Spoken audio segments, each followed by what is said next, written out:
Esto es Cuenta la 13 Podcast, temporada 1, episodio 1, acción. Gente, muy buenos días, bienvenidos a Cuenta la 13 2025. Ya les vamos a presentar a nuestros acompañantes. Yo soy Cata Vázquez, periodista, habitante desde hace muchos años de las luchas de la Comuna 13, y hoy, lunes 26 de enero, nos encontramos en Casa Colacho, en la Comuna 13 de Medellín, para darle vida a este proyecto de podcast conversaciones, empezando por este especial del día de hoy, que va a ser sobre la escombrera. Luz Elena, Ciro, bienvenidos. Muy buenos días, muchas gracias por la invitación, Cata. Mi nombre es Luz Elena Galeano Laverde. Muchas gracias al Parche de Cuenta la 13 que nos invita y que el tema que hoy nos convoca es de un interés para hacer mucha claridad sobre muchos de los temas y mitos y realidades que hay sobre el territorio, operativos militares y las verdades de las víctimas. Yo soy Ciro, hago parte de Casa Colacho desde diferentes áreas y también guía el Grafitura en la Comuna 13. Hoy es un día muy especial, Ciro, Luz y todos los que nos escuchan, porque varios parches que hemos habitado e impulsado la memoria y la verdad en la Comuna 13 de Medellín, así como el derecho a la paz y la memoria, pues nos juntamos alrededor hoy de Luz Elena. Eso lo hace muy especial. De Luis Javier, su esposo, que ven su foto acá, quienes pueden tener la oportunidad de ver el video podcast. Y también en homenaje a todas esas personas que ya no están y a esas luchadoras hoy presentes, que son las madres, las esposas, las hijas de Mujeres Caminando por la Verdad.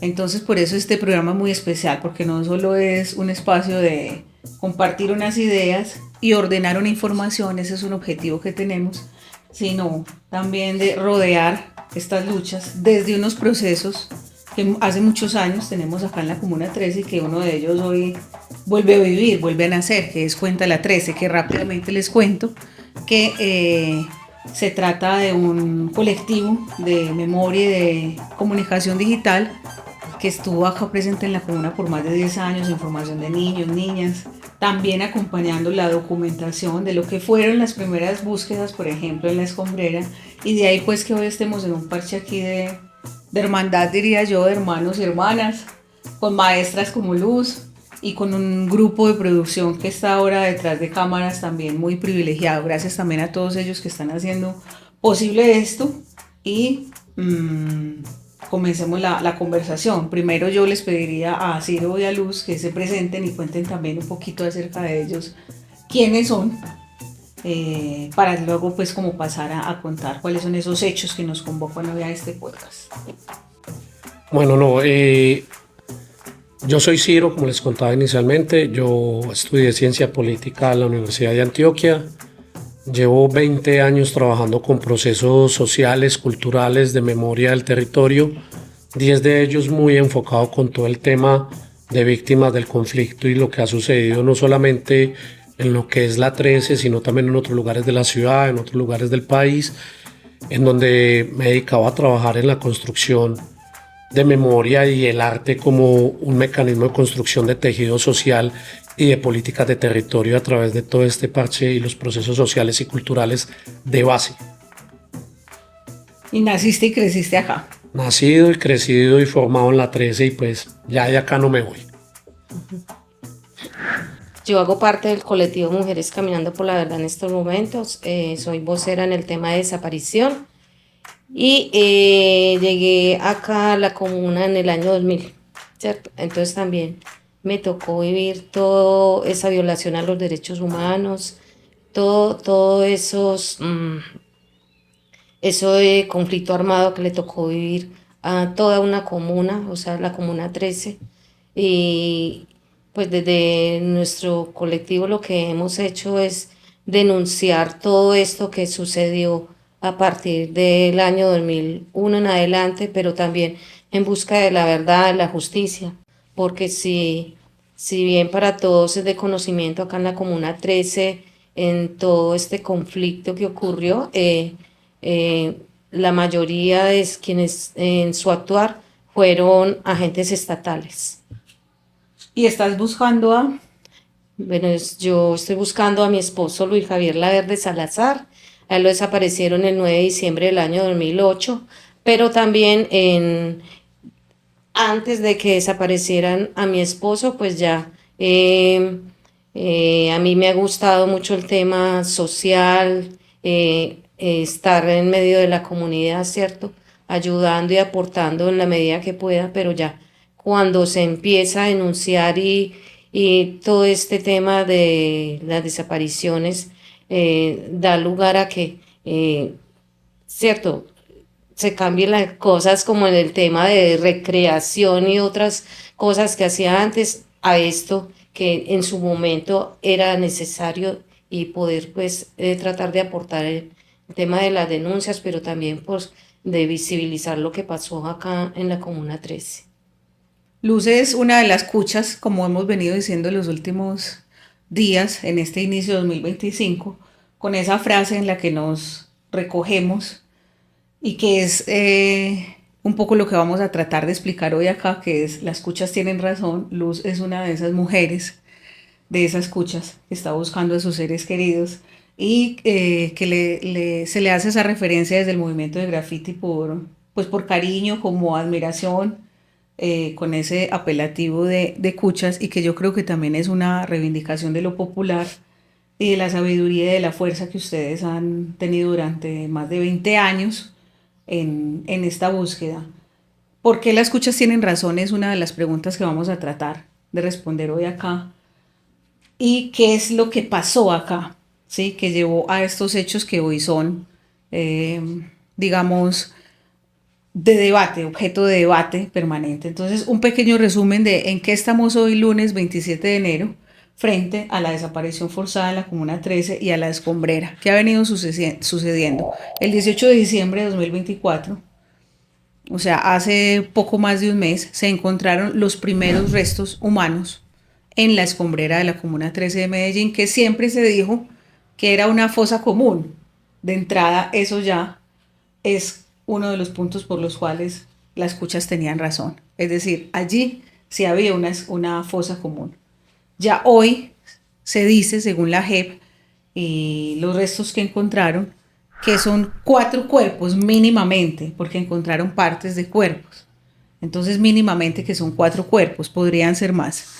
Y por lo tanto se puede hablar ya de una fosa común propiamente, ¿sí? Y hay unas certezas que nos dio la JEP la semana anterior, varios de nosotros pudimos estar allá en una visita que se hizo a medios, en la cual queda, digamos, como una verdad ya instalada. No es una sospecha, no es una mentira, no es un fake news, no, es una verdad. Y así lo dice en la escombrera, lo voy a leer del boletín de prensa que todos podemos ver en su página web. Dice: en la escombrera fueron asesinados y aparecidos habitantes de la Comuna 13. Esta verdad judicial está respaldada de manera inequívoca por la evidencia documentada por la JEP y los detalles del proceso forense. Cualquier intento de ponerla en duda o sugerir lo contrario, además de infundado, es una ofensa para las víctimas y ante todo es algo socialmente inmoral. Y nos cuentan también que estas personas halladas en las víctimas en la Comuna 13 fueron víctimas de desaparición forzada entre 2002 y 2003. Y sus crímenes hacen parte de un universo provisional de hechos y conductas que están siendo investigadas en un macrocaso de la JEP, que es el 08. Ese macrocaso 08 investiga los crímenes de la fuerza pública, de agentes del Estado, en connivencia o en alianza con paramilitares, en todo el país. Y tiene un subcaso que es Antioquia. En el marco de ese caso, y por una solicitud que hizo el Móvice hace varios años a la JEP, se empieza a buscar en 16 cementerios y lugares de enterramiento en el país, entre ellos la Comuna 13. Y pues hay una gran cantidad de información, pero también de desinformación sobre esto que está pasando. Entonces, cuando se confirma a principios de enero que ya no eran solo 2 cuerpos los de diciembre, sino más, ahí es donde decimos, wow, entonces sí era una fosa común cuando pasa de 2 enterramientos. Se empieza con la disputa acá en Medellín por el pintar, borrar y volver a pintar unos murales.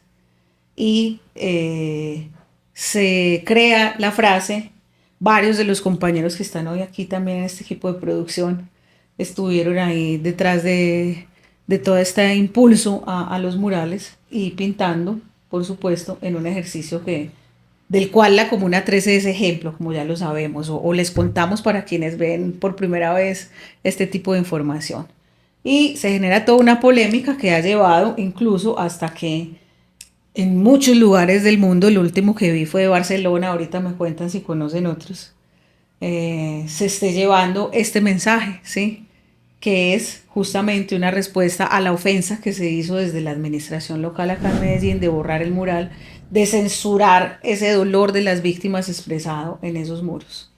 Es un resumen aquí muy ejecutivo de qué es lo que está pasando y por qué la polémica. Hay un negacionismo sobre estos hallazgos. Por eso definimos revivir este proyecto y hacer estos diálogos. Hoy el primero es para intentar reconstruir esa búsqueda de viva voz de personas que han estado no solo buscando como luz, sino también visibilizando, haciendo relatos como Ciro, que lleva también un montón de años en esto, y este lugar pues que es tan especial, que es Casa Colacho, que es justamente acá en la Comuna 13, donde se producen una serie de mensajes pues todo el año tratando de recordar qué es lo que pasó. Entonces lo primero que yo quisiera que ustedes nos contaran es sobre ese 2002, qué fue lo que pasó en ese 2002. La JEP nos dice en la información que reafirma la semana anterior, esos 4 cuerpos que encontramos fueron hallados en una capa de tierra de esa montaña, que es la escombrera, y que corresponde a una capa que ya tenemos ubicada, que tiene objetos, restos de los años entre 2002 y 2004 máximo. Entonces, iniciemos. ¿Quién quiere contarnos acerca del 2002? ¿Qué pasó en ese 2002 acá en la Comuna 13, muchachos? Bueno, no, primero que todo, pues el 2002 es una época que pues, marca mucho el presente no solamente de la 13, sino del país. Un momento donde las dinámicas de violencias armadas, sociales y estructurales del país estaban en una crisis bastante fuerte y donde en la 13, pues sabemos que entre 2001 y 2002 fueron aproximadamente 21 operaciones militares que se dan dentro del territorio y un momento donde para muchos de nosotros éramos solamente unos pelados, niños de 11, 12, 13 años, que en el 2002, por lo menos en la 13, chicos de 10, 11, 12 años ya sabíamos que era que el colchón funcionara como un escudo contra las balas, como un chaleco. ¿Cuántos años tenías vos en el 2002?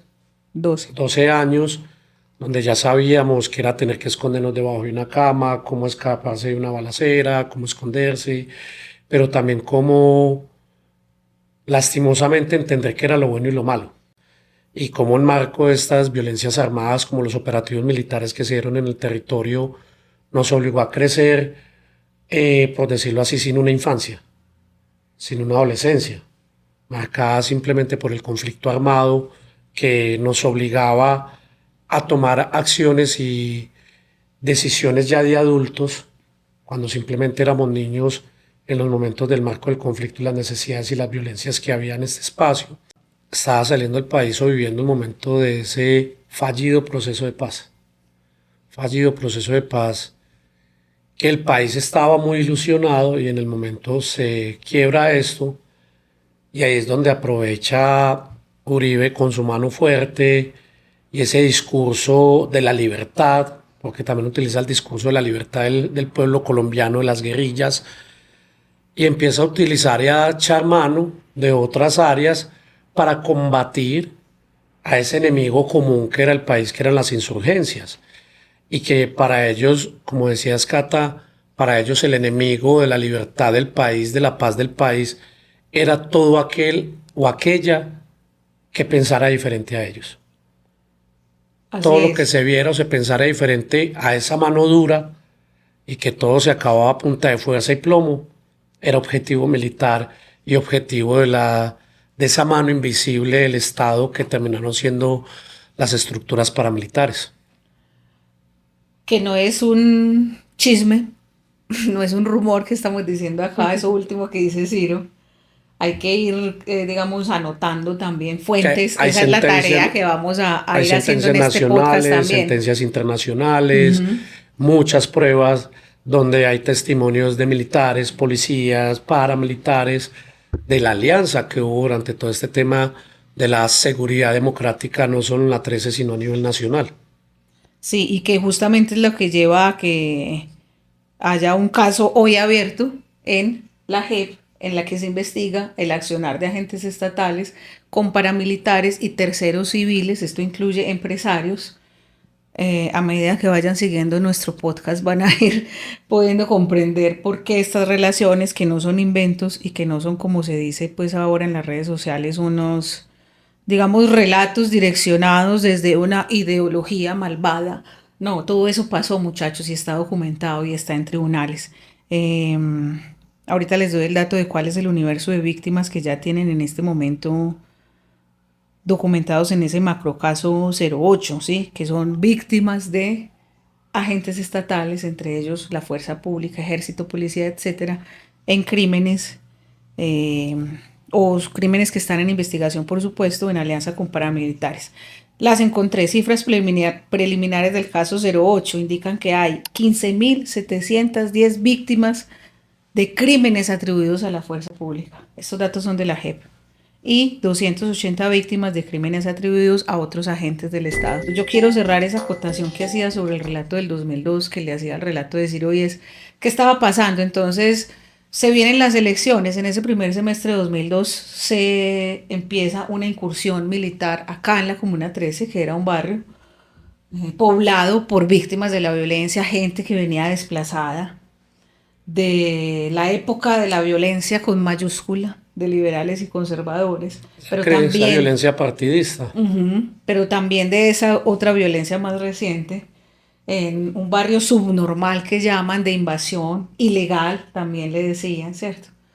Con muchas complejidades y al cual habían llegado distintas guerrillas, entre ellas las FARC, el ELN y las CAP, los Comandos Armados del Pueblo, que era una disidencia de una desmovilización de unas milicias populares que hubo acá en Medellín. Hubo una desmovilización de unas milicias unos años atrás, y de esas milicias quedó un reducto que dijo, no, nosotros no vamos a desmovilizar, formamos las CAP. Aquí había esas tres formas de insurgencia, haciendo control social, ocupando un lugar que el Estado no quería ocupar. Aquí no había agua, aquí no había un policía, aquí no había un profesor, esto era la ley del monte. Esa gente hacía un control social, ¿sí? Y en ese 2002 entonces se lanza la Operación Mariscal en mayo, diciendo, todavía no había llegado Uribe, eran elecciones, diciendo, es que hay una amenaza ya contra la democracia, puede que esas guerrillas no dejen hacer las elecciones. Esa fue la excusa en ese momento. Y lanzan la Operación Mariscal, que fue horrible. En nuestro próximo episodio vamos a contar en detalle qué pasó en esos operativos militares. Entonces voy a pasar rápidamente por ahí. Y luego pues gana Uribe, ese fervor de Dios mío, sálvanos por favor. Gana Uribe, y ya después de la posesión de él, en el segundo semestre, él llega y estrena su política de seguridad democrática acá en la Comuna 13, ¿sí?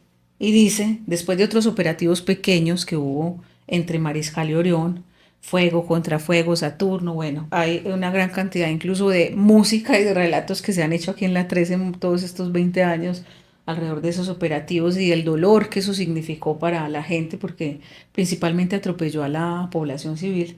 Pues llega Uribe y dice, vamos ya a hacer el super operativo que fue Orión para retomar la Comuna 13 y la ciudad, y lo va a hacer en mi ciudad porque es que es mi ciudad, yo soy de Medellín. Así fue, y fue una orden que él nos recordó hace unos pocos meses aquí mismo en Medellín, que él la dio, el famoso video de unos chicos que lo increpan por ahí en la calle y que él dice, sí, es que yo di la orden, ¿sí? Entonces eso es lo que se está hoy diciendo frente a la razón que tienen y tenían las cuchas. Había una fosa común, la hay, por orden de Uribe desde la Operación Orión, ¿sí? Que fue en ese 2002, que entraron más de 500 efectivos de la fuerza pública por aire y fuego, por aire y tierra, ¿sí? Atropellando a la gente y generando un pico inusitado, súper anormal de desaparición forzada, que según los relatos y la documentación que tiene no solo organizaciones sociales, sino la fiscalía durante todos estos años, Justicia y Paz, ¿sí? Y hoy la JEP, pues, habrían sido llevados a la Escombrera, donde había una base paramilitar. Todo esto está documentado, no nos lo estamos inventando aquí, y donde la gente habría sido arrojada allá. Eso es como un casi que no tan breve, pero un resumen de qué fue lo que pasó allá en ese 2002, después de Orión. Luz, ¿cómo te tocó a vos ese 2002? ¿Qué nos quisieras compartir? Bueno, ese año 2002 pues fue, bueno, muy triste pues que pasaran esas cosas, pero si quien dio la orden, Álvaro Uribe Vélez, fue de exterminar todo ser moviente que hubieran en las calles, pues sin importar que fueran niños, ancianos o personas adultas que simplemente estaban saliendo para sus trabajos o que también venían de sus trabajos. Yo creo que esa orden él no la debió haber dado, porque es que la Comuna 13 la habitaba gente humilde, trabajadora, ¿cierto? No éramos guerrilleros como siempre nos han tildado después de esas operaciones militares, que todos éramos guerrilleros y viene la estigmatización y la discriminación. Hay que decir que aquí la Comuna 13 fue víctima indirecta, ¿cierto? Toda la comuna fue víctima, pero que habemos víctimas directas que nos ocurrieron diferentes hechos. Y dentro de esos, pues, lo que se viene hablando hoy en día, que es el tema de la desaparición forzada en la Comuna 13, que desde el 2001, pues, empezaron como a haber esas desapariciones y en 2002 y 2013 aumentaron más, pero que posteriormente también hubieron desapariciones, como es el caso de mi esposo Luis Javier Laverde, lo desaparecieron el 9 de diciembre del 2008, cuando aún también estaba el general Mario Montoya. Eh, y tener que niños tan pequeños de 2 3 años a 5 años, tener que vivir esto similar, eso les fue creando como sí, un trauma, ¿cierto? Que tiene que ver con el tema emocional, ¿cierto? Porque lo recuerdan o ya han crecido bastante, pero tienen ese recuerdo vivo como si lo estuvieran viviendo hoy en día acá, ahora que se está volviendo a hablar de esto, es muy difícil. En mi caso, pues, por ejemplo, mis hijas a diario me preguntan que sé, mami, que has sabido de mi papi y tal cosa, y hoy en día, pues todavía no les tengo la respuesta. Entonces, esto ha sido demasiado difícil tanto para mí como para todas las víctimas de acá de la Comuna 13, que no hemos podido tener esa verdad.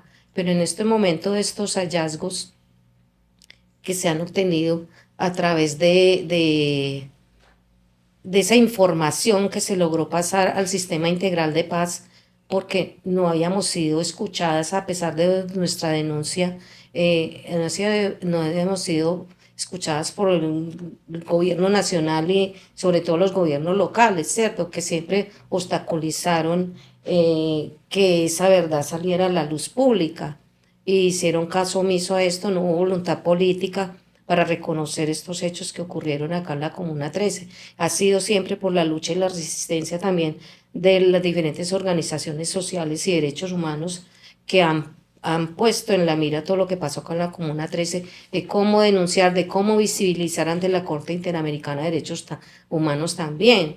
Y eso tiene que ver también en el momento de que ocurren estos hechos, que en la Comuna 13, pues para nosotras mujeres caminando por la verdad, empezamos a llegar de una ahí al convento Madre Laura, donde la hermana Rosa, ella lo que hacía era como escuchar. O sea, en el 2002 no había mujeres caminando por la verdad. Y vos En- eras una señora, digamos, cotidiana no, en tu casa. o sea, como ya en sí vos ves que en la Comuna 13 hemos sido muy amigables, ¿cierto? Si nos conocías toda la comunidad. Y cuando esto sucede, pues las cosas cambian, ¿cierto? Con muchas por temor, por miedo de que pasara algo a sus familiares, se desplazaron a otro lugar. Otras no tenían a dónde ir y aún sigue viviendo acá. Pero precisamente por el temor, por ese miedo de denunciar, era como un lugar de ir a que escucharan. Y también pues llegó la Corporación Jurídica Libertad a precisamente para hacer ese trabajo de denunciar todo lo que pasó acá, toda la vulneración de los derechos humanos, todos esos hechos que ocurrieron y acompañar a estas víctimas que tenían temor de denunciar. Eso fue un proceso muy importante y lo que te decía, ya cuando se logra el sistema integral, porque fue por la lucha también de organizaciones sociales y derechos humanos que se creó el sistema integral de paz, porque muchas pudieron ir a La Habana, como el caso de Yané Bautista, Gloria Gómez, Adriana Arboleda, que son grandes defensoras de derechos humanos. Catalina Vázquez también fue a La Habana. Bueno. Como periodista. Bueno, ahí vamos sumando. Pues muchos que estaban pues en la defensa de todo esto que ha ocurrido en el país y se logró ese sistema integral de paz. Entonces ya cuando nace el sistema integral de paz, pues se empieza como esa cosa de entregar informes, hablar del contexto, de lo que pasó para que se investigue.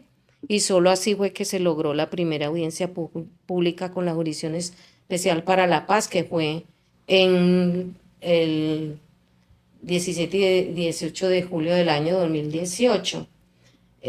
¿Por qué? Porque el Movimiento Nacional de Víctimas de Crímenes de Estado también presentó medidas cautelares ante la jurisdicción el 30 de agosto del año 2018.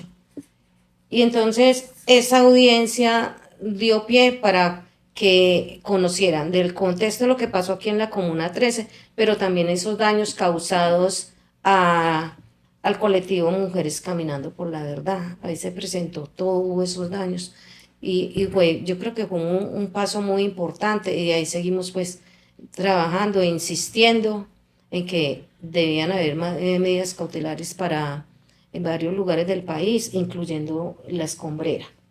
Como contexto frente a qué pasó aquí antecitos del 2002, 2001, 2000, el paramilitarismo estaba en su auge, creciendo, y aquí particularmente a nivel metropolitano, el bloque Cacique Nutibara y el bloque Metro se estaban desplegando en una disputa por la ciudad. Trataron de penetrar la Comuna 13. No lo lograron porque aquí había unos ejércitos urbanos, insurgentes, algunos que tenían escuela rural, ¿sí? Escuela propiamente militar, y fue muy difícil penetrar la comuna. Entonces había una disputa en este rinconcito del occidente, que es además el límite con la carretera que lleva a la costa, y por ahí se trafican armas, se trafica coca, se trafica gente. Es una frontera, ¿sí? O sea, una ubicación territorial en disputa.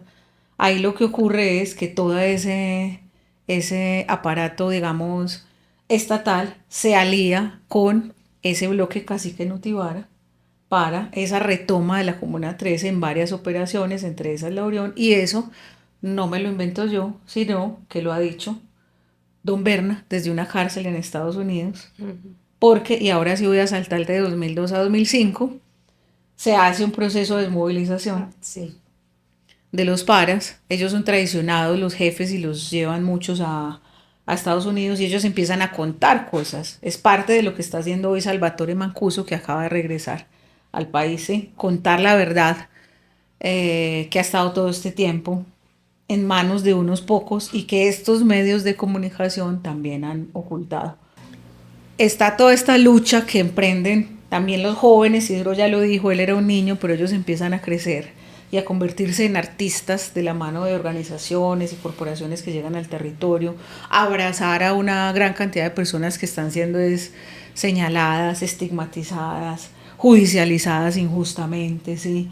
Detenidas, y entonces ellos se convierten en lo que son hoy, unos líderes sociales, artistas culturales, generan toda esa transformación de la comuna a partir de obras urbanísticas como las escalas eléctricas, la memoria, etcétera.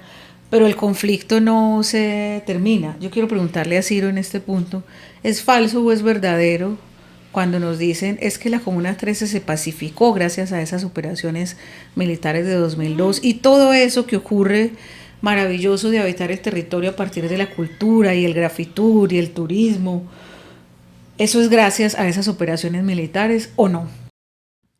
Bueno, no, en el marco de toda esta parte del conflicto del 2002, principalmente hablando de lo que fue la Operación Orión y lo que muchas entidades y muchas personas del común, también llevados por todo el tema de la mercantilización de algunas empresas de comunicación, dicen es que lo que transformó a la 13 fue esa pacificación violenta. Lo Que de que entrada ya hablan suena acá muy... fue una pacificación violenta de la Comuna 13 y que gracias a eso hoy la 13 es lo que es, lo cual termina siendo una gran falacia, ya que posterior a todo el tema de la Operación Orión, hablamos, es que ni siquiera la Operación Orión fue el grueso de lo que sucedió acá, fue posterior a Orión, con la instalación del gobierno y el paramilitarismo y sus políticas de terror, Ujú. donde el control a través del miedo, el control de límites de movimiento, de lo que se iba a decir, de la congregación de personas en espacios públicos, no permitía generar espacios para hablar de lo que sucedía. Quien hablaba de eso, quien intentaba poner en tema lo que pasaba acá ya era un objetivo militar. ¿Cómo nos van a decir que Orión fuera solución, que Orión fue el momento clave para transformar la comuna, cuando fuimos los artistas los que nos tomamos los espacios para que la gente cambiara la percepción de la calle, cambiara la percepción de la esquina, cambiara la percepción de los jóvenes y empezar a decirle a la gente, venga, es que aquí hay madres, hay mujeres, hay familias buscadoras de nuestros desaparecidos. Estábamos contando del año 2002, ese origen horrible, lamentablemente, de cosas terribles que empezaron a pasar acá en la comuna ese año y que llevan a que hoy, 20 y pico años después, se haya descubierto una fosa común que de manera oral y en la denuncia de ustedes, las mujeres buscadoras y las víctimas, pues ya se sabía que eso existía y se venía pidiendo que se abriera, pero pasado más de 20 años para lograr hallar un primer grupo de cuerpos, digámoslo así, que serían 4, según nos dijo la JEP la semana pasada, y que ha suscitado todo un debate. Entre otros, a partir del mural, las escuchas tienen razón, y de la censura de ese mural, y del negacionismo en general, que ha llevado incluso que hasta en medios de información masivos, como son Blue Radio, personajes como Néstor Morales haya sugerido es que las mamás cogieron los cuerpos de sus hijos o de sus seres queridos y los enterraron allá en la escombrera para implicar a una serie de políticos, ¿sí? Y de responsables desde la fuerza pública que estuvieron al mando de esas cosas horribles que pasaron aquí a partir de 2002, que fueron una serie de operativos militares, entre ellos la Operación Orión.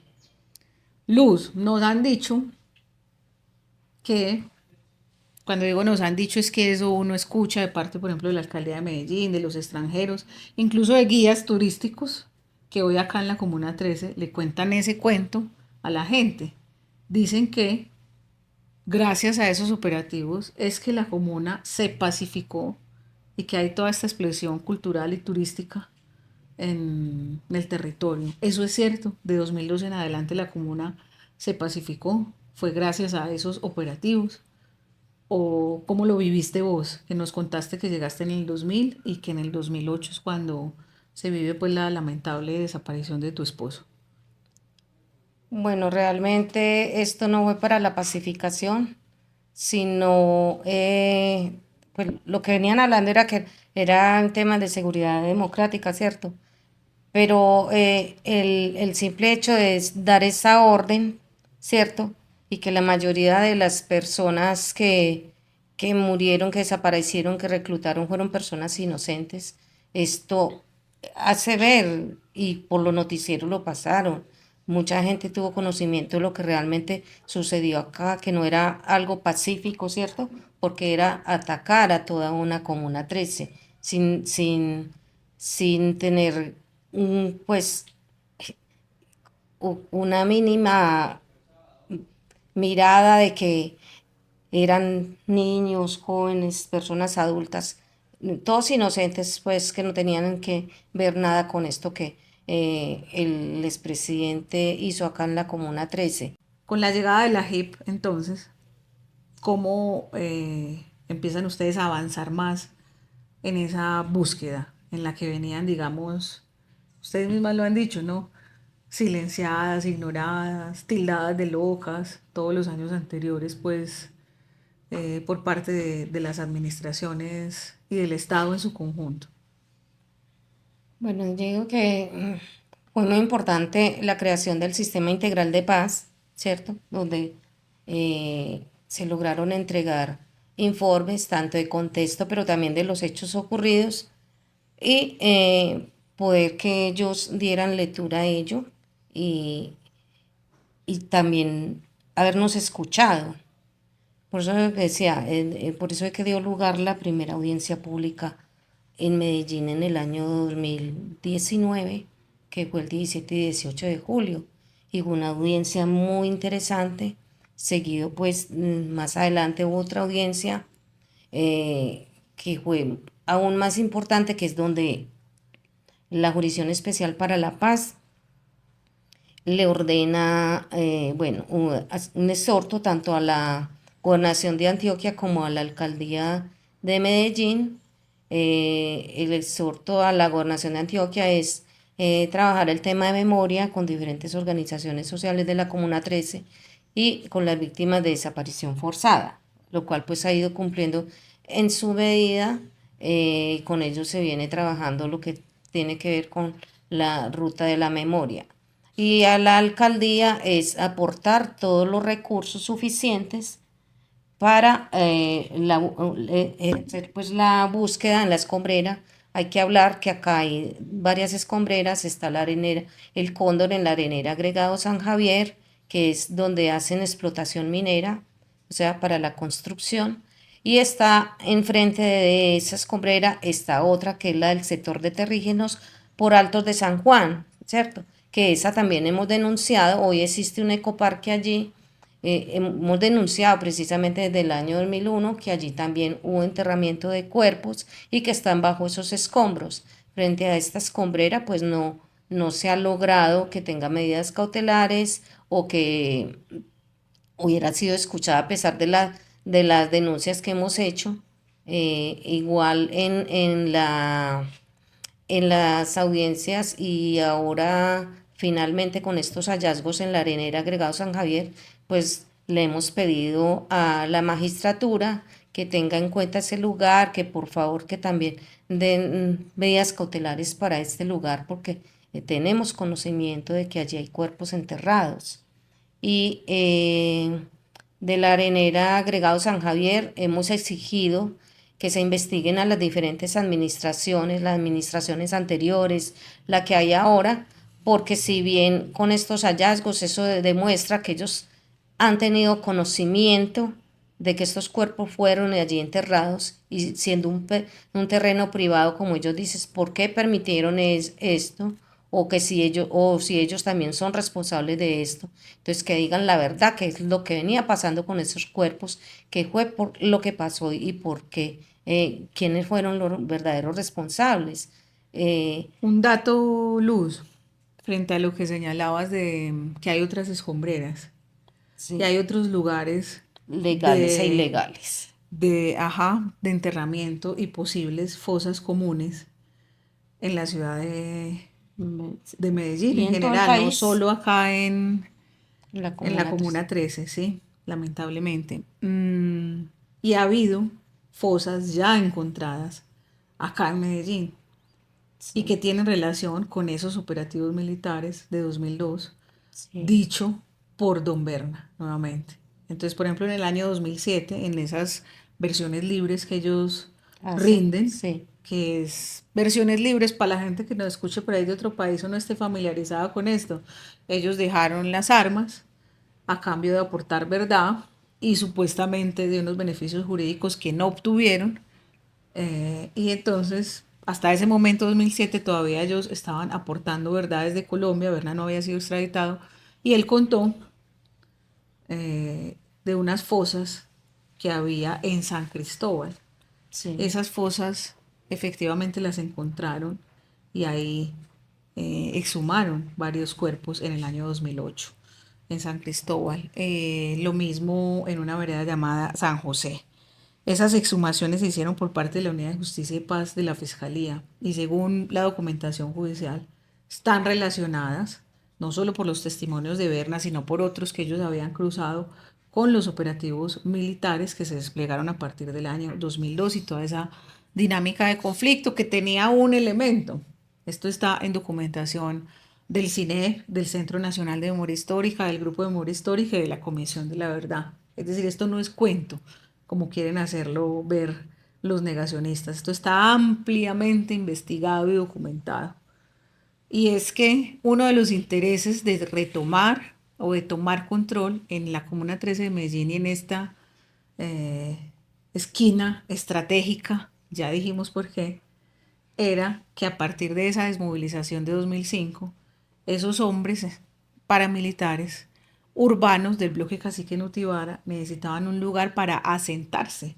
Y efectivamente así ocurrió. Y por eso a muchos de ellos les dijeron, usted no se desmovilice, quédese prestando seguridad allí para sus compañeros, ¿sí?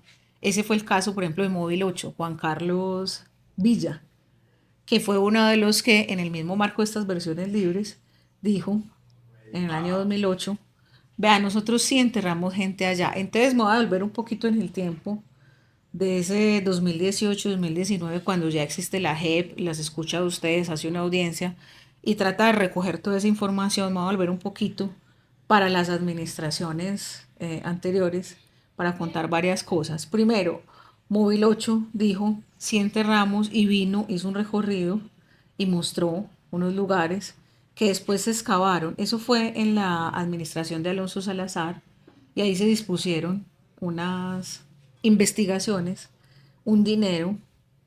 No había acuerdo de paz, esto no era por orden de la JEP, fue por voluntad de ese gobierno de turno, de lo que era en ese momento el programa de atención a víctimas.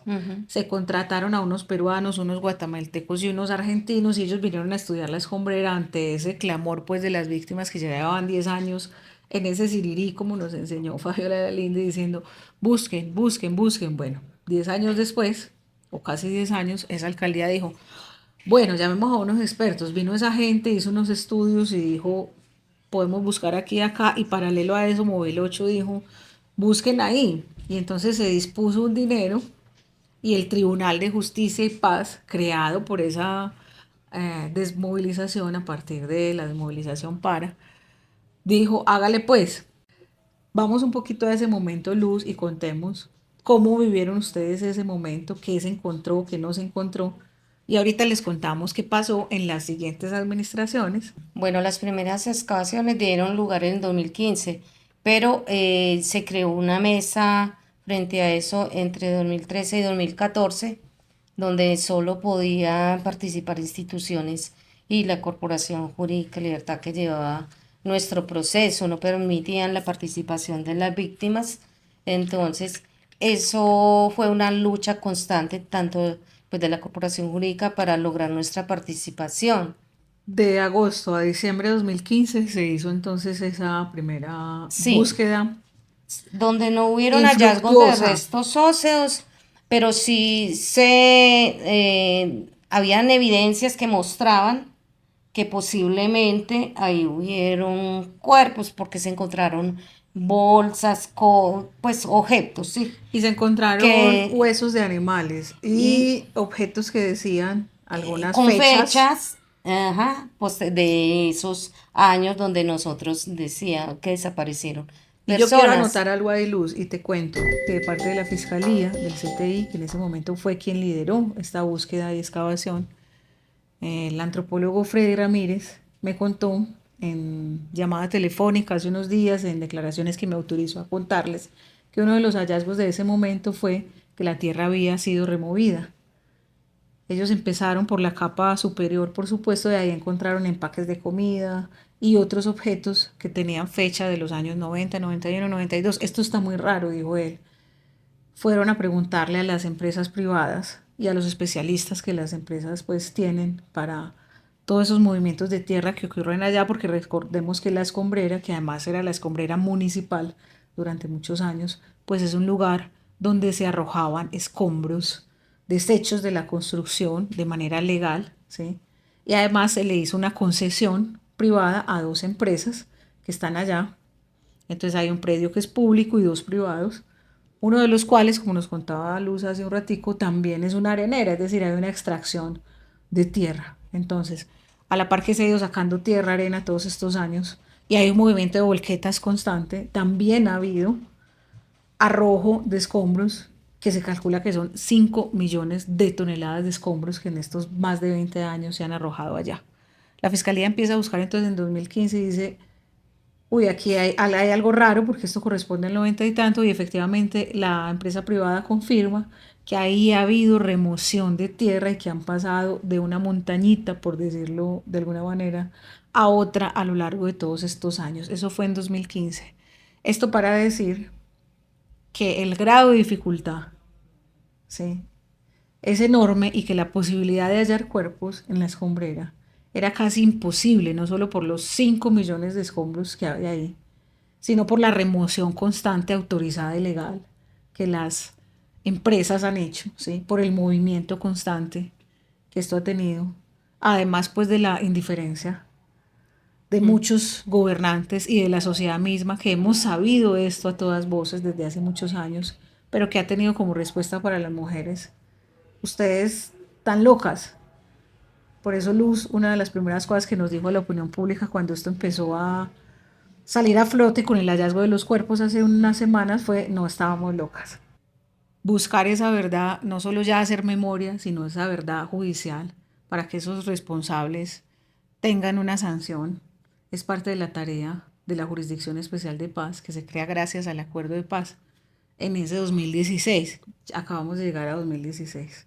Entonces en Medellín se sube la administración de Federico Gutiérrez. Se está en La Habana terminando los diálogos, se está cerrando después de 4 o un poco más de negociación y se llega al punto 5 del acuerdo de paz, que es el de víctimas. Empiezan ustedes a ir allá a reclamar con más vehemencia sus solicitudes, busquen a nuestros desaparecidos, entre otras, las víctimas de la guerrilla también, por supuesto, y se define crear este sistema integral de paz. Todo esto para decir que en ese 2016 pasan dos cosas muy importantes, y es la llegada de Federico Gutiérrez a la alcaldía de Medellín con una nueva visión de la memoria y de los crímenes de Estado. No solo se borra ese sitio web del museo, vuelven y suben otra cosa con información absolutamente institucional, sino que pretenden hacer de las salas unas historias de narcotráfico. Y dicen, ¿te acordás de eso, En la Luz? Medellín. Y expulsan a las organizaciones de víctimas de allá por mucho tiempo, porque existe esa disputa por el relato que están haciendo. Dicen, no, es que en Medellín aquí lo que hubo fue de Pablo Pajá, y pues ya lo de Pablo lo solucionamos y la ciudad está una belleza, vengan todos los turistas del mundo, y ¿cómo le vamos a decir a un turista que llegue aquí a conocer el museo que es que acá desaparecimos, hay una escombrera y que además la responsabilidad también es del Estado? No, pretendieron borrar eso e incluso dieron la orden de terminar con la corporación Amigos del Museo de la Memoria, que financiaba muy buena parte de la memoria, del acompañamiento a víctimas, y entonces una disputa ahí muy grande en ese primer 2016, ¿sí? Eso también hay que decirlo. ¿Cómo les trató a ustedes esa administración? Me refiero a ustedes ya propiamente, las mujeres buscadoras de sus seres queridos en la Comuna 13. ¿Qué hicieron o qué no hicieron frente a sus solicitudes esa administración, pero también la que siguió, que fue la de Daniel Quintero? Si nos puedes dar un resumen de qué trato les dieron y en qué pudieron avanzar o no en esos años. Cuando culmina la prospección arqueológica en el 2015, se habló de que habría continuidad en la búsqueda, ¿cierto? En 2016, que empezaríamos a finales de enero o principios de febrero, la búsqueda. En ese entonces, el alcalde Aníbal Gaviria dejó un presupuesto para darle continuidad a la búsqueda en el año 2016. Pero ya como viene la nueva administración, la del señor Federico Gutiérrez, no hubo continuidad en la búsqueda. Él lo que hizo fue que trajo unos españoles a hacer un estudio en el lugar, y lo que dijeron, pues de eso hay un documento que lo comprueba, de que pues ahí los estudios que hicieron, que arrojaron que ahí no íbamos a encontrar personas que han sido inhumadas en ese lugar. Entonces él no le dio continuidad a la búsqueda, sino que la truncó. Y hay que decir pues que la alcaldía no es quien tiene la competencia de la búsqueda, pero sí la obligación de aportar los recursos para la búsqueda. Esos recursos, que en eso fue que se quedó. Hago una anotación, fueron 750 millones de pesos. Esa investigación la pueden consultar en la agencia de prensa IPC, en su página web, y ahí está la nota que refiere cómo se desaparecieron esos 750 millones que eran para seguir buscando. Y te devuelvo la palabra. Frente a eso que acabas de decir, Cata, se hizo una audiencia en el edificio inteligente en ese mismo año, contándole a Federico Gutiérrez, quien estaba pues en esa nueva administración, quería darle continuidad a la búsqueda porque habían quedado esos recursos, quería aportar otros y también contextualizarlo en que habían otros lugares que ya habían unos mapas de referenciación levantados que se debía buscar paralelamente también en otros lugares. Pero él no le dio continuidad a esto, fue ajeno a escuchar a la víctima, no tuvo voluntad política en esa administración. Entonces, hay que aclarar que en ese cuatrenio del 2016, él no quiso, no tuvo voluntad para darle continuidad a la búsqueda. Solo ahorita, en esta nueva administración que arrancó en el 2024, pero eso tiene que ver porque la Jurisdicción Especial para la Paz le ordena a la alcaldía darle continuidad aportando recursos para la adecuación del terreno y poder que las víctimas participáramos y poder darle continuidad a la búsqueda en el polígono número 2, donde estamos en este momento y que hubieron los hallazgos. Entonces, es decir, por orden judicial, no fue una cosa de voluntad. Cuando lo pudieron hacer por voluntad, no lo hicieron. Exacto. Ahora es por obligación. Sí. También el gobierno nacional fue indiferente. Ahí yo cito a una funcionaria del Ministerio del Interior que tenía ya una obligación, que sí, la búsqueda de desaparecidos no llega con el acuerdo de paz y hay una Exacto. serie de obligaciones de tratados internacionales que las víctimas venían pidiendo que se aplicaran y había un plan de búsqueda nacional de personas dadas por desaparecidas, que en Colombia son más de 30.000, en Antioquia son más o menos como unas 5.000 y en la Comuna 13 serían unas 500 tantas. Frente a eso tan horrible que supera, por ejemplo, lo que pasó en la dictadura argentina, ya había una serie de obligaciones del Estado. El Ministerio del Interior tenía unas tareas con ese plan de búsqueda. Se refiere en ese artículo que les menciono, que el Ministerio dice, aquí hay unos recursos y nosotros estamos haciendo una búsqueda en todo el país, pero nada de esto tiene que ver con la escombrera. Se desentienden de la búsqueda en la escombrera. Sí. ¿Sí? Y todo el tiempo también hay un argumento sobre la mesa que es real, lamentablemente, pero que es mezquino y que se puede decir que es casi que inhumano. No es que para esto no hay plata, no hay plata. Es costosísimo, por supuesto, buscar a una persona desaparecida. A partir de allí, estamos en 2016, toda esa administración de Federico Gutiérrez no se logró nada nuevo después del estudio de los españoles en el que ya nos recordó Luz, dijeron aparentemente ahí no van a encontrar nada, eso está muy difícil y con ese estudio en la mano Federico Gutiérrez y su entonces subsecretario de Derechos Humanos Carlos Arcila le dijeron a las víctimas, mujeres no vamos a buscar. Eso fue un hecho, no nos lo inventamos nosotros. Después siguió la administración de Daniel Quintero. ¿En qué pudieron avanzar en esa administración? Bueno, la administración de Daniel Quintero, pues se realizó un estudio de geotecnia, ¿cierto? Que había que mirar por el tema de posibles deslizamientos, ¿cierto? Porque eso es una montaña. Ese estudio de geotecnia fue pues lento, pero lo hicieron. Igualmente, él dejó los recursos suficientes también para cuando él terminara su administración, para el tema de aportes a la búsqueda, un buen presupuesto, que igual pues en esta nueva administración lo están ejecutando parte de ello. En la administración de Daniel Quintero lo que se logró fue también que en el año 2022 se hiciera una serie de apiques, ¿cierto? No muy profundos, pero se hicieron esos apiques. Nosotras hicimos veeduría de ese proceso también.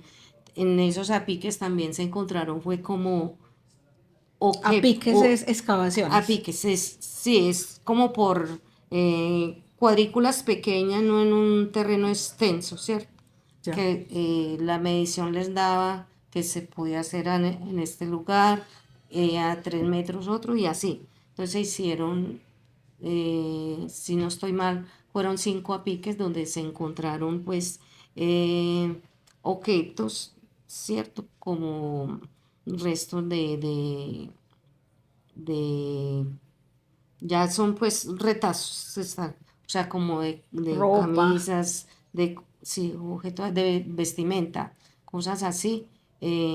Lo que decía, bolsas de papitas, de leche, bueno, muchas cosas así que da, da pues luz a que posiblemente alrededor de esos lugares podrían haber cuerpos. Y ya termina esta administración y vuelve a quedar la administración de Federico Gutiérrez, que es donde ya está el sistema integral de paz, donde les ordena a los exhortos, tanto a la gobernación como a la alcaldía, de dar cumplimiento con todo lo que se les ordena. La gobernación en el tema de memoria y a la alcaldía aportar todos los recursos suficientes para adecuación del terreno y implementar todo allí y las necesidades que teníamos las víctimas para nuestra participación y también pues a la unidad de búsqueda hacer la búsqueda efectiva y tener sus equipos de antropólogos, todo para el momento en que terminaran el proceso de adecuación del terreno. ¿Cómo fue para vos, Luz, ese 18 de diciembre, hace unos días, cuando encontraron el primer cuerpo? ¿Qué sentiste? ¿Cómo viviste ese día? Bueno, ese 18 de diciembre del 2024, cuando se hace el primer hallazgo, es como eh, sentimientos encontrados, pero a la vez de alegría de demostrarle a,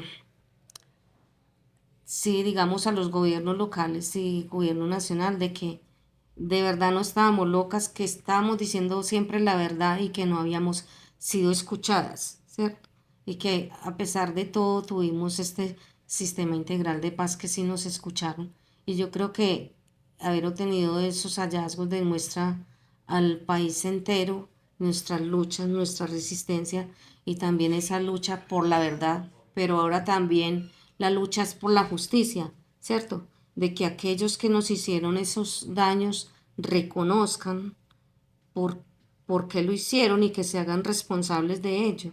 Y que también nos digan la verdad, dónde hay más cuerpos inhumados, en qué lugar los enterraron también para buscarles. Esta es la importancia de todo este proceso de búsqueda. Yo me Eh, imagino que también fue un día donde estuvo muy presente tu esposo, a quien, voy a decir lo obvio, esperas encontrar, bien sea allí en la escombrera o en algún lugar.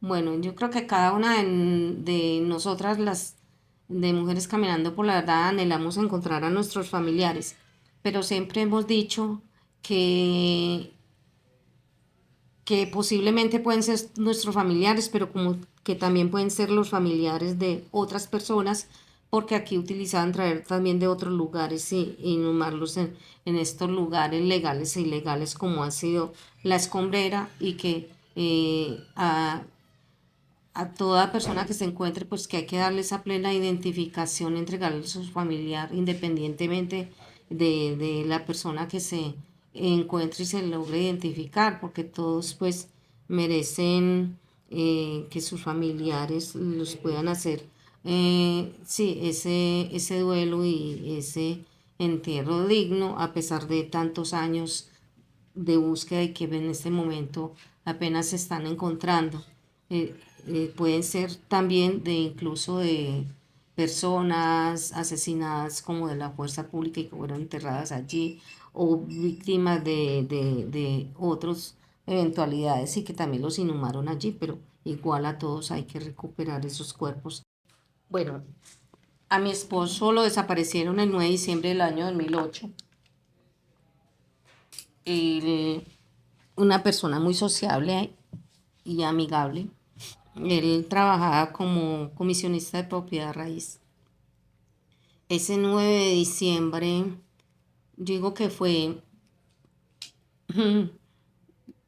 un día negro para mí, ¿cierto?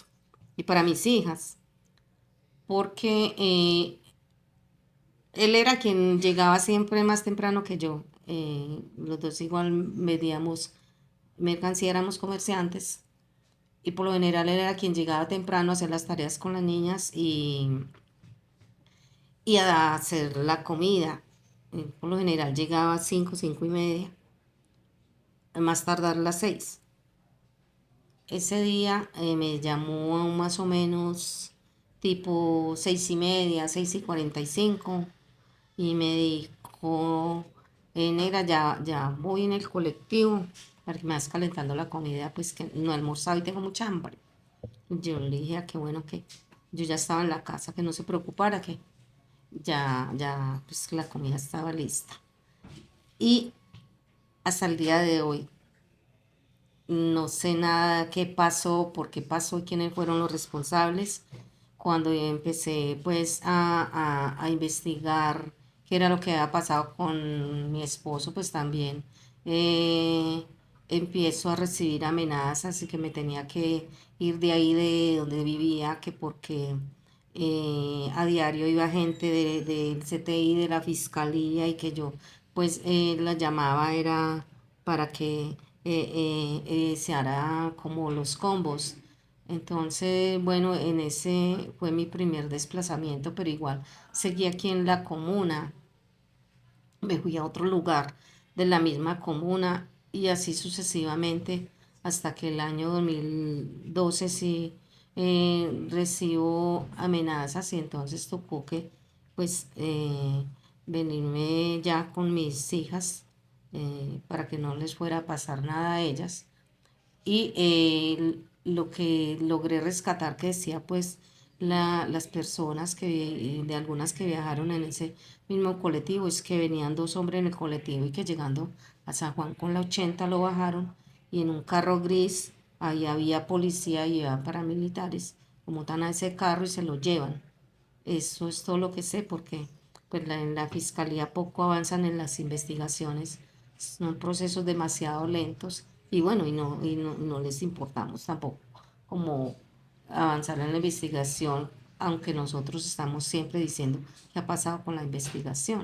Entonces, es muy difícil cuando se truca desde las instituciones también esa búsqueda. Luz, primero pues lamentar esta situación que nos contás y solidarizarnos no solo con el dolor de ese día oscuro, como decís, sino de todos estos años donde finalmente también te has convertido en la voz de muchas otras mujeres y familiares, porque hay que decir, no todo el mundo se organiza, ¿sí? No todo el mundo acude a una organización social. Sí, La mayoría de la gente de la Comuna 13 del 2012 en adelante salió expulsada y cuando yo digo la mayoría de la gente no estoy exagerando, hay investigaciones estatales y particulares que revelan cómo aquí se dio un foco de desplazamiento intraurbano, sí.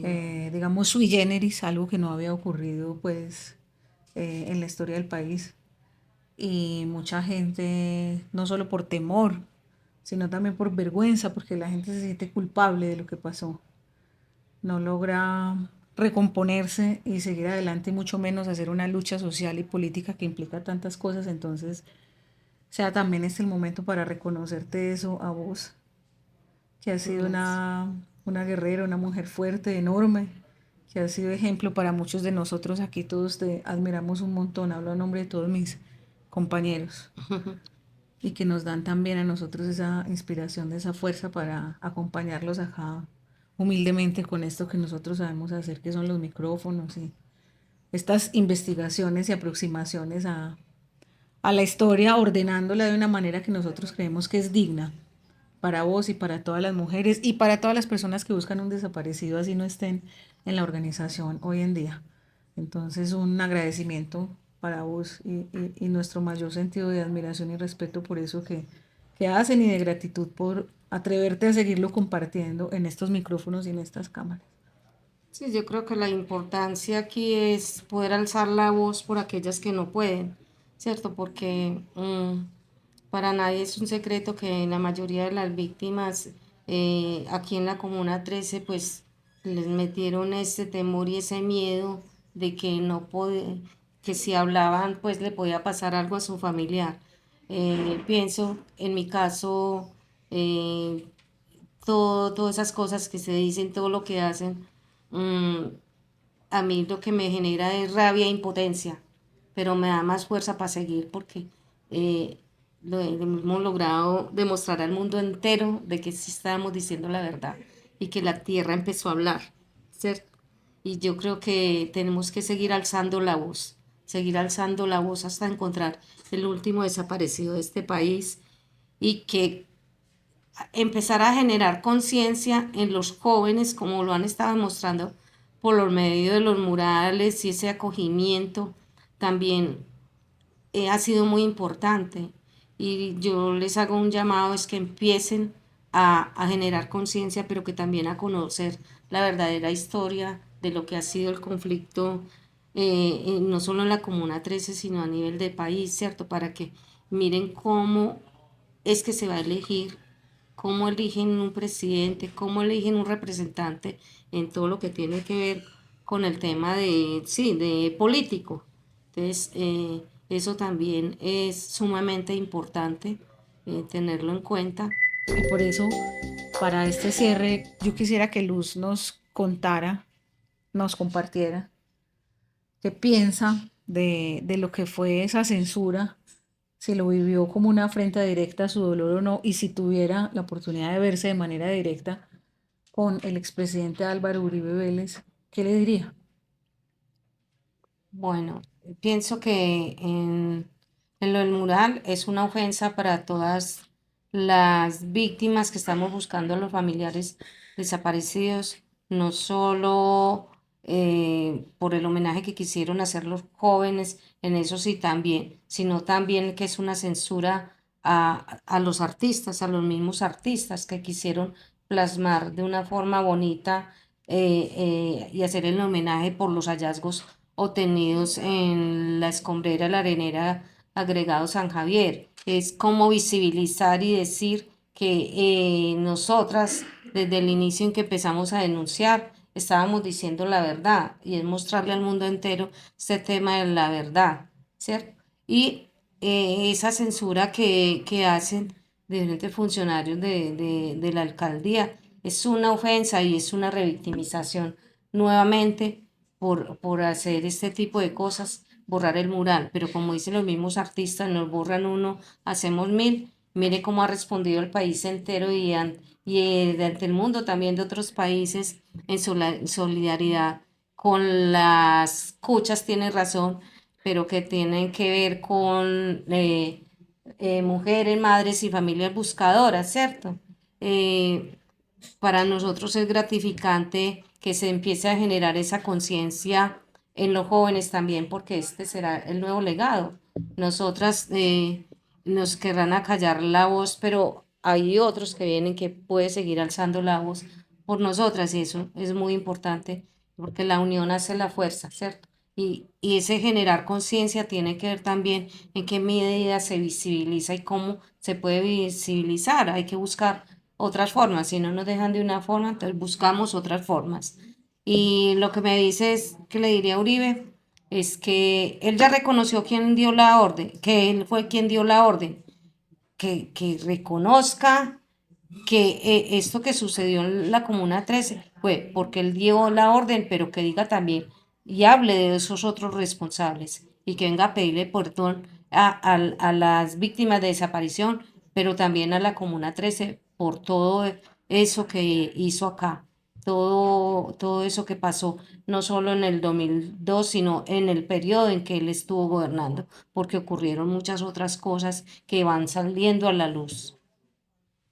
Esa luz está saliendo, como decíamos, gracias a unas medidas y órdenes que la Jurisdicción Especial para la Paz está tomando y que en la última información pública que nos dio la semana pasada nos dice, hemos encontrado restos que corresponden al menos a 4 personas, una de esas personas era una mujer joven, no hay ningún identificado por ahora, se le entregó a Medicina Legal le dio prioridad a hacer como el perfil genético de estos restos, se espera cotejar con el ADN de las mujeres caminando por la verdad, pero es muy probable que allí, como Luz lo señalaba también hace un rato, no haga match de una vez de manera directa, sino que corresponde a otras personas y que esa identificación no se pueda lograr en el plazo inmediato. Yo lo pregunté la semana anterior en la rueda de prensa o en la conversación de prensa que tuvimos con los investigadores de JEP y de la unidad de búsqueda acerca de cuándo se va a identificar a estas personas, estos restos. No se sabe, eso es absolutamente incierto. Lo que sí es cierto es que hay un paso muy grande, hay unas verdades, hay unas certezas, y una de ellas es que esos cuerpos fueron hallados en una capa de tierra que corresponde entre el 2002 y el 2004, es decir, al año en que ocurrieron estas operaciones militares, y que tenían tiros de gracia, que fueron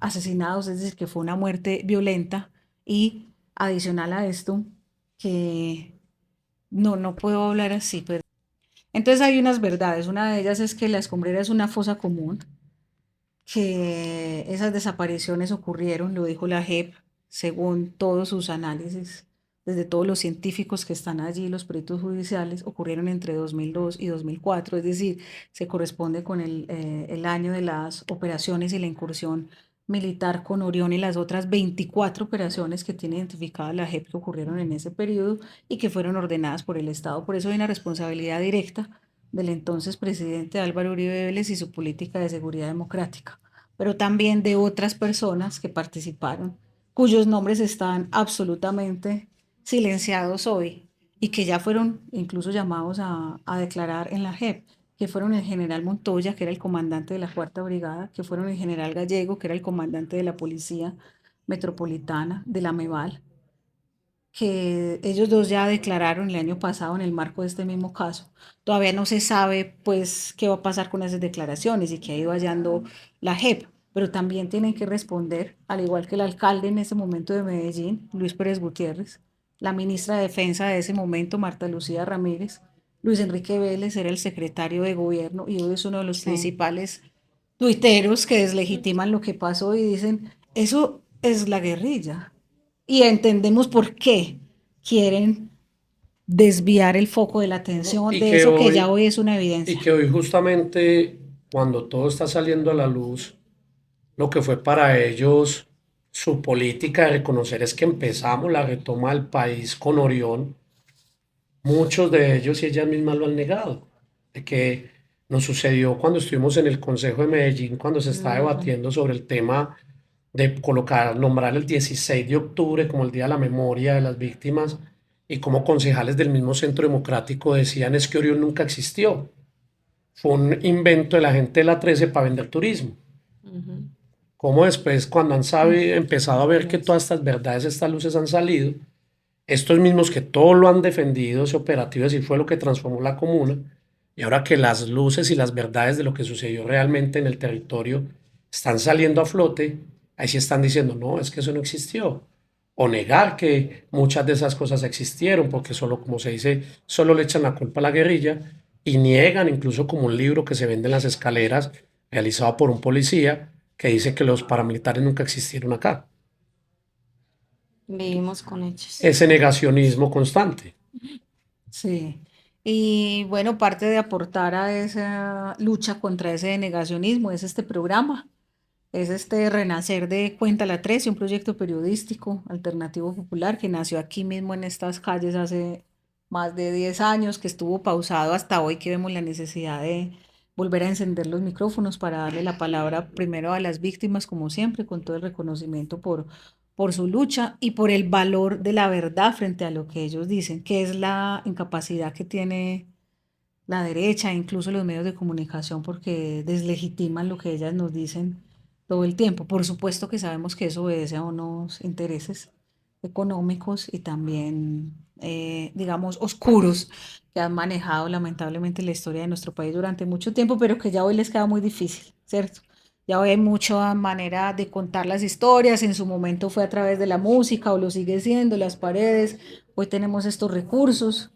Hoy tenemos unas mujeres valientes sobrevivientes de esta lucha. Ellas han enterrado como a 20 de sus compañeras en estos años, ¿cierto? Que se han ido enfermando y han ido muriendo. Al momento ya son 25 con Luz Ángela 26.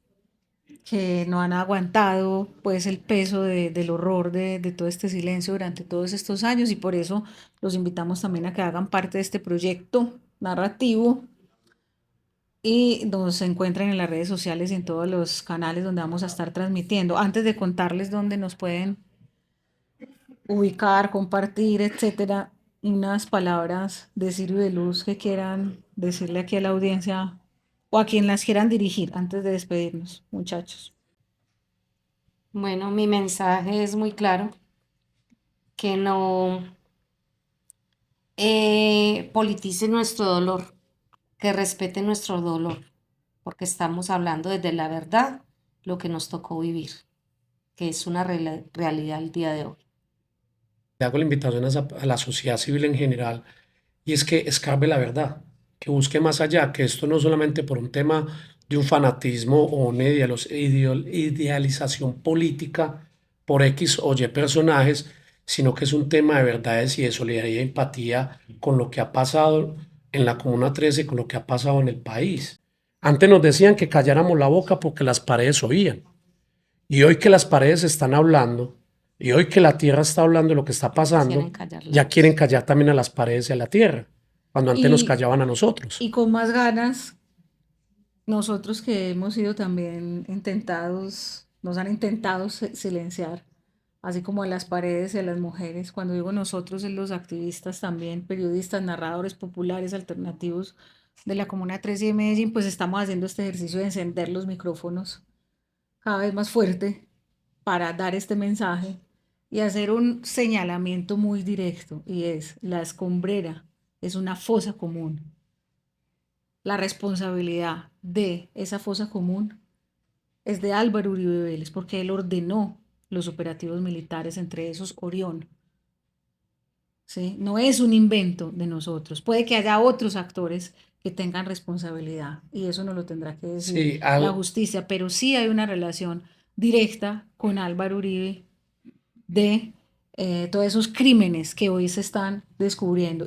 Y les cuento que en el próximo episodio entonces vamos a profundizar sobre las operaciones militares, a entregar una información ordenada como lo hicimos hoy sobre la búsqueda, para que tengamos también sustento para tomar postura frente a todo esto que está pasando. No le estamos diciendo a nadie piense de esta manera.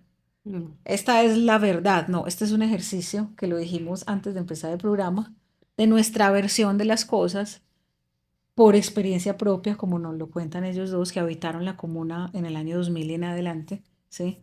O Ciro desde antes y que sigue siendo habitante, y por un amplio ejercicio pues de producción de conocimiento, incluyendo desde una canción hasta un artículo académico, todo eso es conocimiento que queremos como compartirles acá para que todos tengamos herramientas para tomar postura personal de una manera ética, pero también para compartir.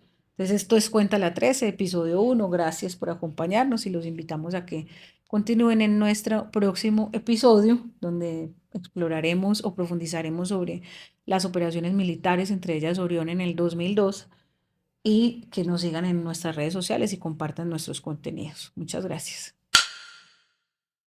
No olvidamos, la memoria no se borra. No olvidamos la operación Orión. No olvidamos, la memoria no se borra. No olvidamos la operación Orión. Nos sembraron miedo y muerte, pero el olvido nunca llegó.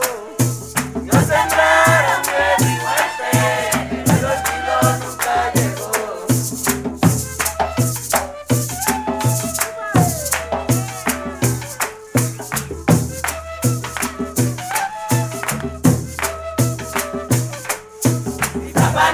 Pintamos miles, si matan una cantamos miles. Si tapan uno pintamos miles, si matan una cantamos miles. Si tapan